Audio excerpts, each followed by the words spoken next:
എൻ്റെ പേര് ദേവലക്ഷ്മി.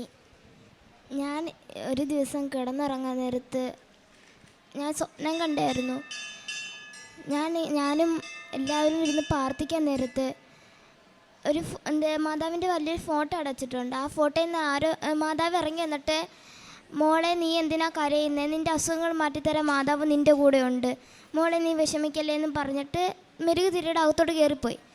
അത് കഴിഞ്ഞ് ഞങ്ങൾ ആഹാരം കഴിക്കാൻ വേണ്ടി ഒന്നിച്ചിരുന്നപ്പോൾ ടൈലിൻ്റെ ആ ഭാഗത്തായിട്ട് മാതാവിൻ്റെ രൂപം തെളിഞ്ഞു വരികയും മാതാവ് എന്നോട് പറയുകയും ചെയ്തു, മോളെ നീ വീണ്ടും എന്തിനാണ് കരയുന്നത്, നിൻ്റെ അസുഖങ്ങൾ മാറ്റിത്തരും ഞാൻ, നിൻ്റെ ഒപ്പം തന്നെ ഞാനുണ്ടെന്ന് മാതാവ് എന്നോട് പറഞ്ഞു.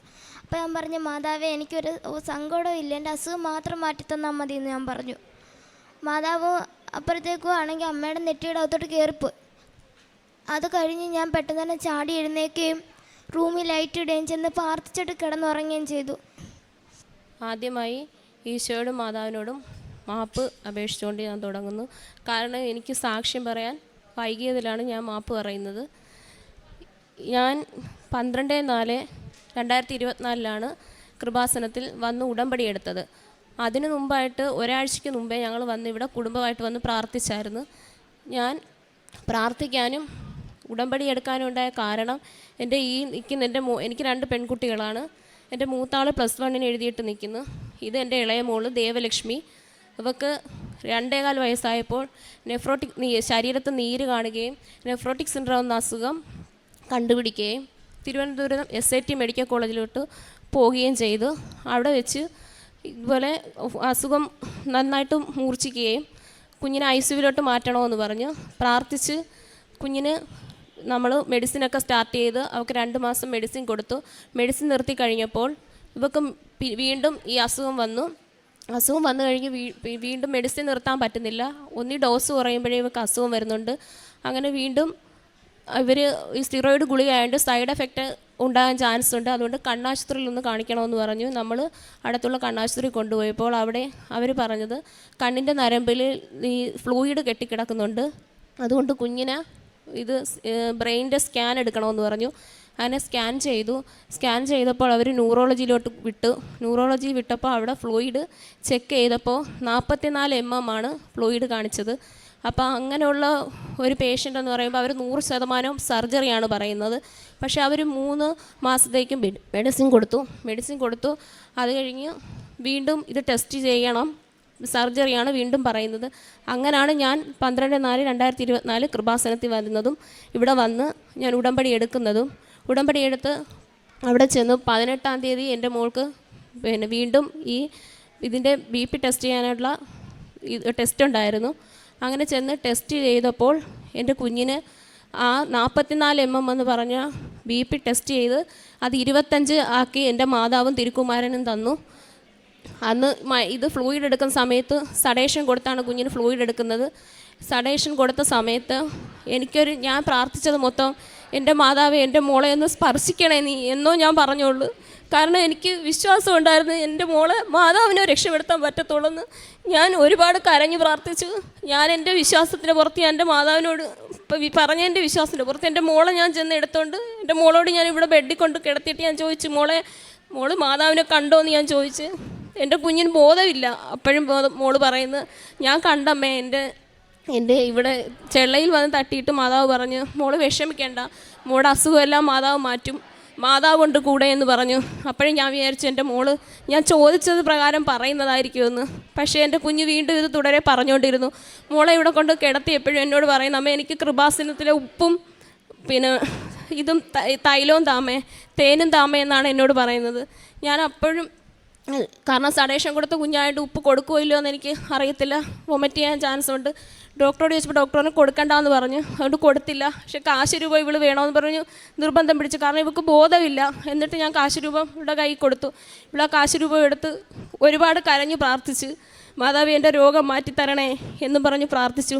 അപ്പോഴും ഞാൻ ചോദിച്ചു, മോളെ മാതാവിനെ നീ കണ്ടോ? അപ്പം ഞാൻ കണ്ടമ്മേ, പക്ഷേ എൻ്റെ മാതാവിൻ്റെ കൂടെ വേറൊരാളും ഉണ്ടായിരുന്നമ്മേ, പിന്നെ ഒരു കറുത്ത കോട്ടിട്ട ഒരാളും ദീശയൊക്കെ വളർത്തിയ ഒരാൾ. അപ്പം എനിക്ക് ഉറപ്പായി തിരുക്കുമാരനെയും കൊണ്ട് മാതാവ് അവിടെ വന്നിട്ടുണ്ടെന്ന്. ഞാൻ അപ്പോഴും, കാരണം BP ഇത് എത്രയാണെന്ന് അന്നേരം ഞാൻ അറിയുന്നില്ല. പിന്നെ ഞാൻ അവിടെ ചെന്നിട്ട് ഡോക്ടറെ അടുത്ത് ഓടിച്ചെന്നിട്ട് ഞാൻ ചോദിച്ചപ്പോൾ എനിക്ക് മനസ്സിലായി കുറഞ്ഞിട്ടുണ്ടെന്ന്. ഞാൻ ചെന്ന് ചോദിച്ചപ്പോഴാണ് മേഡം പറഞ്ഞ് വിഷമിക്കേണ്ട, 25 mm കുറഞ്ഞിട്ടുണ്ട്, ഓപ്പറേഷൻ്റെ ആവശ്യമില്ലെന്ന്. ഞാൻ അന്ന് മുതലേ ഉടമ്പടി പുതുക്കുകയും എല്ലാ കാര്യങ്ങളും ഞാൻ ചെയ്യുന്നുണ്ട്. അതുപോലെ തന്നെ എൻ്റെ അടുത്തൊരു വീട്ടിലൊരു ചേച്ചിക്ക് ഇതുപോലെ അവർ നമ്മുടെ വീടിൻ്റെ വാടകയ്ക്ക് താമസിച്ചാണ്, അങ്ങനെ പരിചയം. ചേച്ചിയുടെ ഇങ്ങനെ മൂക്കിലൊരു അരിമ്പാറ വരികയും ഞാൻ ഈ തൈലം ചേച്ചിക്ക് കൊടുത്ത് ഒരു പകർന്നൊരു കുപ്പി കൊടുത്തു വിട്ട്, ഉപ്പും തേനും കൊടുത്തു വിട്ടു.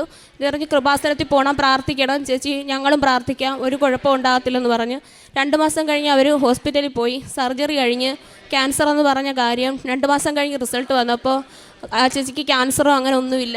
ഫസ്റ്റ് തന്നെ എന്നെ വിളിച്ച് പറഞ്ഞ് മാതാവിനോട് നന്ദി പറയണം രമ്യ. ഞാൻ പറയാം, ഞാൻ പോകുമ്പോൾ ഞാൻ പറയും ഇത്. എനിക്ക് അതൊരു അനുഭവമാണ്. പിന്നെ എൻ്റെ മോക്ക് നെഫ്രോട്ടിക് സിൻഡ്രോം കണ്ടുപിടിച്ചപ്പോൾ പ്രെഡൻസോൾ എന്ന് പറഞ്ഞൊരു ഗുളികയാണ് കൊടുത്തിരുന്നത്. ആ ഗുളികയിൽ നിന്ന് വന്ന സൈഡ് എഫക്റ്റ് ആയതുകൊണ്ട് ന്യൂറോളജി അവർ ആ ഗുളിക കൊടുക്കാൻ പറ്റത്തില്ല. അത് കാരണം MMF എന്ന് പറഞ്ഞ ഗുളിക സ്റ്റാർട്ട് ചെയ്ത് ആ ഗുളിക 1.5 വർഷം കൊടുത്തതിന് ശേഷം എൻ്റെ മോക്ക് പിന്നെ ഇപ്പം ഒരു അസുഖം വന്നിട്ടില്ല. ഇത് കിഡ്നിയെ സംബന്ധിക്കുന്ന ഒരു അസുഖം എൻ്റെ മോക്ക് വന്നിട്ടില്ല. ഇപ്പം മാർച്ച് 2024 എൻ്റെ മോടെ 2024 മാർച്ചിൽ മോടെ ഗുളിക നിർത്തി. മോക്ക് കുഴപ്പമൊന്നുമില്ല, ഓക്കെ ആയിട്ട് പോന്നു. ഞങ്ങൾക്ക് ഇനിയും മാതാവിൻ്റെയും തിരുക്കുമാരൻ്റെ അനുഗ്രഹങ്ങൾ ഞങ്ങൾക്ക് ഉണ്ടാകണം.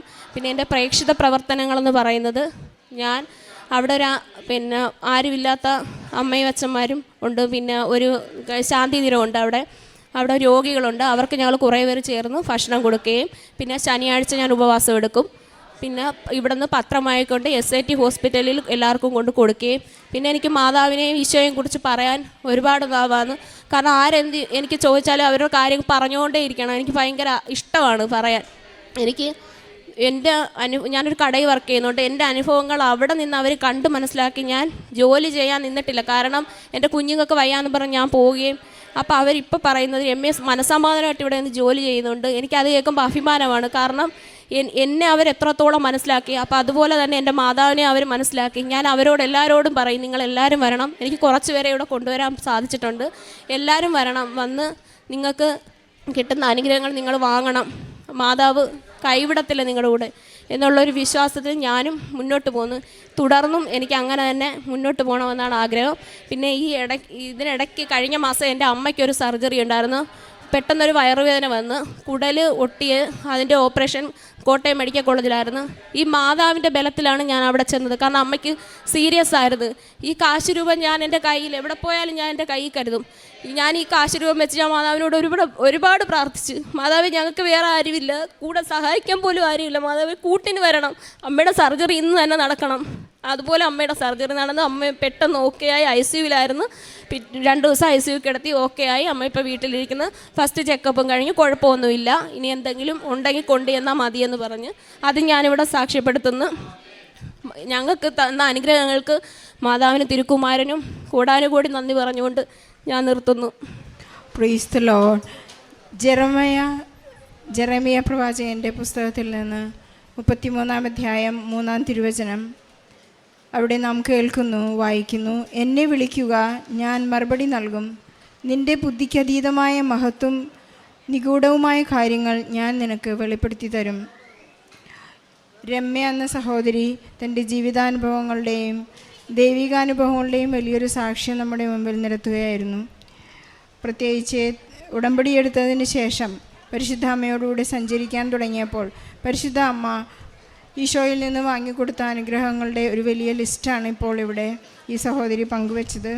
തൻ്റെ മകളുടെ കണ്ണിൽ ഒരു ഓപ്പറേഷൻ്റെ ആവശ്യം വരുന്ന ഒരു സ്ഥിതിവിശേഷം വരികയായിരുന്നു. നമുക്കറിയാം, കണ്ണിൽ ഒരു കരട് പോവുകയോ കണ്ണിൽ എന്തെങ്കിലും ഒന്ന് തടസ്സം വരികയോ ചെയ്താൽ നമുക്ക് എന്തുമാത്രം ബുദ്ധിമുട്ടാണെന്ന്. ആ ഒരവസ്ഥയിൽ മകളുടെ കണ്ണിൽ ഒരു ഓപ്പറേഷൻ്റെ ആവശ്യം വരികയായിരുന്നു. ഈ മകൾ നിരന്തരം പ്രാർത്ഥിക്കുകയും ഈ കുഞ്ഞുമകൾ അവൾക്ക് വേണ്ടി തന്നെ പരിശുദ്ധ അമ്മയോട് പ്രാർത്ഥിക്കുകയും ടെസ്റ്റിൻ്റെ സമയത്ത് ഓരോ തവണയും ടെസ്റ്റ് എടുക്കുമ്പോൾ അതിൻ്റെ സിവിയറിറ്റി കുറഞ്ഞുകൊണ്ടിരിക്കുകയായിരുന്നു. അങ്ങനെ സഹോദരി 25 mm എന്ന് ടെസ്റ്റിൻ്റെ പൊസിഷൻ പറഞ്ഞ് നിർത്തുകയായിരുന്നു. പക്ഷേ അത് 18 mm ആയി കുറഞ്ഞിട്ടുണ്ട്. എന്നാണ് ഇവിടെ സാക്ഷ്യത്തിൽ എഴുതി തന്നിരിക്കുന്നത്. 18 mm വരെ ആ ഫ്ലൂയിഡ് കുറഞ്ഞു എന്ന് പറഞ്ഞാൽ അത് നോർമലായി കഴിഞ്ഞു. അങ്ങനെ ഓപ്പറേഷൻ്റെ ആവശ്യം വേണ്ടി വന്നില്ല. ആ സമയത്ത് തന്നെ ആ ടെസ്റ്റ് നടന്നുകൊണ്ടിരിക്കുമ്പോൾ ഈ കുഞ്ഞ് പരിശുദ്ധ അമ്മയുടെയും കുഞ്ഞിനറിഞ്ഞുകൂടാ ഈശോ എങ്ങനെയാണ്, സുവിശേഷങ്ങളിൽ ഈശോയുടെ രൂപം എങ്ങനെയാണെന്നോ കുഞ്ഞൊരിക്കലും കണ്ടിട്ടില്ല. പക്ഷെ കുഞ്ഞ് പറയാണ്, ഞാനൊരു താടിയും മുഖവും ഒക്കെയുള്ള ഒരു മനുഷ്യനെ ഞാൻ കണ്ടു, അത് മാതാവിൻ്റെ കൂടെ അദ്ദേഹം നിൽക്കുന്നുണ്ടായിരുന്നു. അപ്പോൾ ഇവർ വിശ്വസിക്കുന്നു, പരിശുദ്ധ അമ്മ പറഞ്ഞ് ഈശോയുടെ സാന്നിധ്യം അവർക്ക് കുഞ്ഞിനെ അവിടെ അനുഭവിക്കാൻ സാധിച്ചു. അന്നു മുതൽ ഇവർ ഈശോയുടെ കൂടെ സഞ്ചരിക്കുകയാണ്. അതുപോലെ തന്നെ അമ്മയുടെ ഓപ്പറേഷൻ വളരെ സക്സസ്സായി നടന്നു. എല്ലാ കാര്യങ്ങളിലും രമ്യ പരിശുദ്ധ അമ്മയെ കൂട്ടുപിടിക്കുന്നു എന്നുള്ളതൊരു വലിയ ജീവിതാനുഭവമാണ് നമ്മുടെ മുമ്പിൽ എടുത്തു വയ്ക്കുന്നത്. തൻ്റെ ഓരോ കൊച്ചു പ്രവർത്തനങ്ങളിലും, പ്രേക്ഷിത പ്രവർത്തനമായാലും കാരുണ്യ പ്രവൃത്തികളായാലും അത് ഈശോയ്ക്ക് വേണ്ടി ചെയ്യുന്നു എന്നുള്ള ആത്മസംതൃപ്തിയും, ഇനി മുന്നോട്ടുള്ള ജീവിതത്തിൽ എനിക്ക് ഈശോ മാത്രം മതി, എനിക്ക് കൂടെ ആരുമില്ല അമ്മേ, എൻ്റെ കൂടെ വരണമേ, അങ്ങനെ ഒരു നിലവിളി, ഒരു ആശ്രയബോധം ഈ ഉടമ്പടി ജീവിതത്തിൽ രമ്യ ജീവിതശൈലിയായി പ്രാക്ടീസ് ചെയ്യുകയാണ്. പ്രത്യേകിച്ച് സ്നേഹമുള്ളവരോടാണ് നമ്മൾ സ്നേഹത്തോടു കൂടി കാര്യങ്ങളൊക്കെ പറയാം. അതുപോലെ രമ്യ എപ്പോഴും വളരെ സ്നേഹത്തോടു കൂടി സ്നേഹമുള്ള ഒരു വ്യക്തിയോടെന്ന പോലെ ഈശോയോടും മാതാവിനോടും സംഭാഷണം നടത്താൻ തുടങ്ങി. ഒരു പ്രാർത്ഥനയിൽ നിന്ന്, ഒരു ചൊല്ലിക്കൂട്ടുന്ന പ്രാർത്ഥനയിൽ നിന്ന് വളരെ അടുത്ത്, വളരെ നീണ്ടുപോയി അത് വളരെ ഒരു സംഭാഷണ രീതിയിലേക്കുള്ള പ്രാർത്ഥനാ ശൈലി ഇപ്പോൾ കരസ്ഥമാക്കി. ആ ഒരു പ്രാർത്ഥനാ ജീവിത ശൈലി ഇപ്പോൾ വാർത്തെടുക്കാൻ സാധിച്ചു. ഈ ഉടമ്പടി അതിനെ രമ്യ കുടുംബത്തെയും അതിനെ സാക്ഷിയാക്കി അതിലൂടെ മുന്നോട്ട് നീങ്ങുന്നു എന്നതിൽ നമുക്ക് ഈശോയ്ക്കും പരിശുദ്ധ അമ്മയ്ക്കും നന്ദി പറയാം.